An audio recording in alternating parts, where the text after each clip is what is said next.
സ്വദേശി മഹമ്മൂദ് മരിച്ചിട്ട് 2.5 വർഷം പിന്നിടുന്നു. എന്നാലും ഒരു ദിവസം പോലും മഹമ്മൂദിനെ പിരിഞ്ഞിരിക്കാൻ പെർവാർഡ് സ്വദേശിയായ കൃഷ്ണന് കഴിയുന്നില്ല. എന്നും രാവിലെ കൂട്ടുകാരനെ തേടി കൃഷ്ണനെത്തും.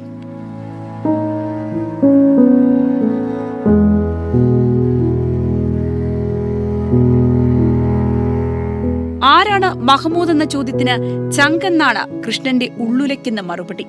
വസ്ത്രവ്യാപാരിയായ മഹമ്മൂദിന്റെ വേർപാട് ഒരാഴ്ചയോളം ഭക്ഷണം പോലും ഉപേക്ഷിച്ച കൃഷ്ണൻ കരഞ്ഞു തീർത്തിട്ടുണ്ട്. ഒരുമിച്ചുള്ള ദിനങ്ങൾ ഓർത്തെടുക്കുമ്പോൾ കൃഷ്ണന് വാക്കുകൾ ഇടറും. ഞങ്ങൾ ഒരുമിച്ചിട്ട് എവിടെ പോകുമ്പോഴും എന്നെ കൂട്ടിക്കൊണ്ടുപോകും. ഒന്നിച്ചിട്ട് ഉച്ചക്ക് വിളിക്കും, വൈകുന്നേരം വിളിക്കും. രാത്രി കൂടി ഞാൻ അവൻ്റെ കടക്ക് പോയിട്ട് രാത്രി എന്നെ വിളിക്കും ഞാൻ അവനെ. അപ്പോൾ ഒന്നിച്ച് ഞങ്ങൾ അവിടെ നിന്ന് കഴിച്ച് തന്നെ അയക്കും.